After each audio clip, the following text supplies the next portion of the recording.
दोस्तों आज हम बात करने वाले हैं एक ऐसे माउंटेन रेंज के बारे में जो केवल भारत का ही नहीं बल्कि पूरे एशिया का सबसे ओल्डेस्ट माउंटेन रेंज है। आज हम बात करने वाले हैं उस माउंटेन रेंज के बारे में जिसे हिमालयास का बड़ा भाई भी कहा जाता है और जिसका भारत के करंट ज्योग्राफिकल स्ट्रक्चर फॉर्म करने में एक अहम रोल है। जिस माउंटेन रेंज ने ना केवल दिल्ली एनसीआर को रेगिस्तान होने से बचाया है बल्कि इंडिया के नॉर्थ वेस्टर्न पार्ट में लाइफ और बायोडाइवर्सिटी को अकेले दम पर सस्टेन किया है। जी हाँ, हम बात कर रहे हैं इंडिया के नॉर्थ वेस्टर्न पार्ट में located the Aravallis mountain ranges की। मेरा नाम है शिवम और आज हम डिस्कस करेंगे इंडिया के ओल्डेस्ट माउंटेन रेंज और इसके हिस्ट्री के बारे में। साथ ही हम इसके सिग्निफिकेंस को भी एनिमेशन के थ्रू डिटेल्स में समझेंगे। तो चलिए शुरू से स्टार्ट करते हैं। Extent of Aravallis.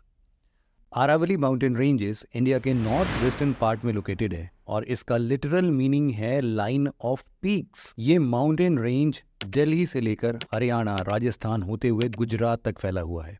इसका टोटल लेंथ 700 किलोमीटर से भी ज्यादा है और इस माउंटेन रेंज में लोकेटेड हाईएस्ट पीक है गुरु शिखर, जो राजस्थान के माउंट आबू के नजदीक लोकेटेड है। गुरु शिखर पीक की हाइट 1722 मीटर्स है, जो पूरे अरावली रेंज में सबसे ज्यादा है। Aravalli mountain ranges mineral resources के साथ साथ प्रेशियस स्टोन्स जैसे कि ग्रेनाइट, सैंडस्टोन और मार्बल्स में बहुत रिच है। इनफैक्ट अरावली में लोकेटेड मकराना के बारे में आप सबने सुना ही होगा। मकराना हाई क्वालिटी मार्बल्स के लिए पूरे देश भर में फेमस है और यही वो जगह हैं जहां के मार्बल्स का यूज आगरा के ताजमहल को बनाने में किया गया था। खैर, ये तो बात हो गई अरावली के एक्सटेंट की। आइए अब देखते हैं कि आखिर इस डाइंग माउंटेन रेंज का फॉर्मेशन कैसे हुआ था। Origin of Aravallis.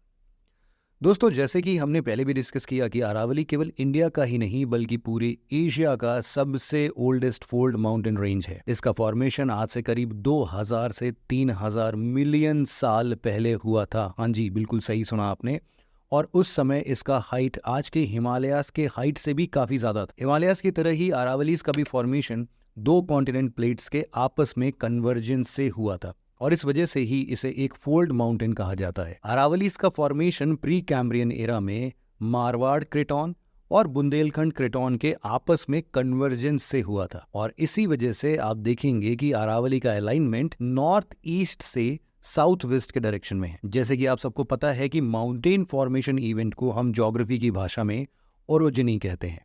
अरावली का फॉर्मेशन जिस जियोलॉजिकल इवेंट से हुआ उसे हम दिल्ली अरावली ओरोजिन कहते हैं और ये आज से करीब 2.3 बिलियन साल पहले उस समय हुआ था जब हिमालयस माउंटेन का नामो निशान तक नहीं था। उस time Indo Australian plate Eurasian plate से टकराई ही नहीं थी, इसीलिए हिमालयस का तो कोई नामो निशान नहीं बनता। खैर, जब इसका फॉर्मेशन हुआ ना तब इसकी हाइट काफी ज्यादा थी, लेकिन सालों से लगातार इसके इरोजन, माइनिंग, एक्सप्लॉयटेशन और कॉन्टिन्यूअस वेदरिंग के चलते ही इसका एवरेज हाइट अब मात्र 400 से 800 मीटर ही रह गया है। अरावलीज में इलीगल माइनिंग और इंक्रोचमेंट का अंदाजा आप बस इसी बात से लगा सकते हैं कि सेंट्रल एम्पावर्ड कमिटी, जो कि एक एक्सपर्ट कमिटी थी जिसका फॉर्मेशन सुप्रीम कोर्ट ने खुद अरावली माउंटेन्स में हो रहे इलीगल माइनिंग को स्टडी करने के लिए किया था, उसने अपनी रिपोर्ट में कहा कि लास्ट 50 सालों में राजस्थान में मौजूद 128 में से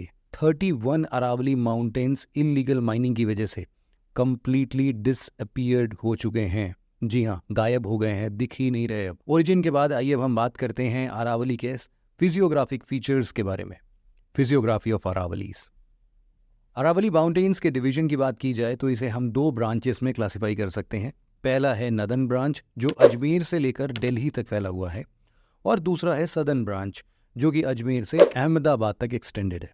सदर्न ब्रांच के कंपैरिजन में अरावलीज का नदन ब्रांच ज्यादा इरोडेड है और इसकी वजह से इसकी हाइट भी सदर्न ब्रांच के कंपैरिजन में कम है। अरावलीज माउंटेन के लेफ्ट साइड में थार डिजर्ट लोकेटेड है और इसके राइट साइड में लोकेटेड है ईस्टर्न राजस्थान अपलैंड्स। इसी तरह अरावली माउंटेन्स के सदर्न पार्ट में लोकेटेड है गुजरात प्लेन्स और इसके नदर्न पार्ट में लोकेटेड है गंगा यमुना प्लेन्स। राजस्थान में located the great boundary fault Aravalli mountains को गैंगेटिक प्लेन्स और विंध्यान रेंज से सेपरेट करती है। हिमालयन माउंटेन रेंजेस और वेस्टर्न घाट्स की तरह ही अरावली माउंटेन में भी कई सारे पासेस लोकेटेड हैं जिससे ट्रांसपोर्ट और कम्युनिकेशन होता है। अरावली माउंटेन्स में लोकेटेड माउंटेन पासेस में सबसे इंपॉर्टेंट पास है हिस्टोरिकल हल्दी घाटी पास। ये पास राजस्थान के राजसमंद डिस्ट्रिक्ट को उदयपुर डिस्ट्रिक्ट से कनेक्ट करता है। ये पास महाराणा प्रताप और मुगलों के बीच लड़ी गई बैटल ऑफ हल्दी घाटी 1576 के लिए भी काफी फेमस है। अरावली में लोकेटेड दूसरा इंपॉर्टेंट पास है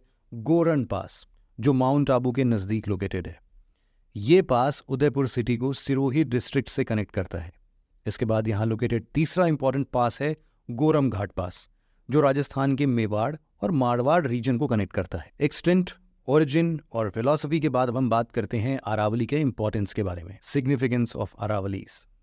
दोस्तों, ये काफी अनफॉर्चुनेट है कि हिमालयाज के सिग्निफिकेंस के बारे में तो बहुत कुछ लिखा पढ़ा और डिस्कस किया गया है, लेकिन इंडिया के नॉर्थ वेस्टर्न पार्ट में लोकेटेड इस डाइंग माउंटेन के सिग्निफिकेंस को हम अक्सर साइडलाइन कर देते हैं। अरावलीज का इंपॉर्टेंस किसी भी मायने से हिमालय से कम नहीं है, जिसे हम आगे देखेंगे और समझने की कोशिश करेंगे। अरावलीज का सबसे बड़ा सिग्निफिकेंस ये है कि ये इंडिया के नर्दर्न प्लेन्स में डिजर्ट के एक्सपेंशन होने को रोकता है। आज अगर अरावली ना होता तो शायद दिल्ली, ईस्टर्न राजस्थान और वेस्टर्न उत्तर प्रदेश इतने हरे भरे नहीं होते। ये अरावलीज ही है जो ना बल्कि थार डिजर्ट के ईस्टवर्ड एक्सपेंशन के लिए एक मेजर फिजिकल बैरियर की तरह काम करता है, बल्कि ये माउंटेन इंडियन ओशन से आ रही मॉनसून विंड्स को भी ईस्टवर्ड पुश करता है, जिससे कि वेस्टर्न उत्तर प्रदेश, ईस्टर्न राजस्थान, दिल्ली, हरियाणा के साथ साथ पंजाब में बारिश होती है। मॉनसून विंड्स के साथ साथ Aravallis mountain Indus river basin और गंगा रिवर बेसिन के लिए भी एक वाटरशेड की तरह काम करता है। तो आपने देखा कि आखिर कैसे ये अरावलीज ना केवल इंडियन फिजियोग्राफी बल्कि यहाँ के क्लाइमेट, बायोडाइवर्सिटी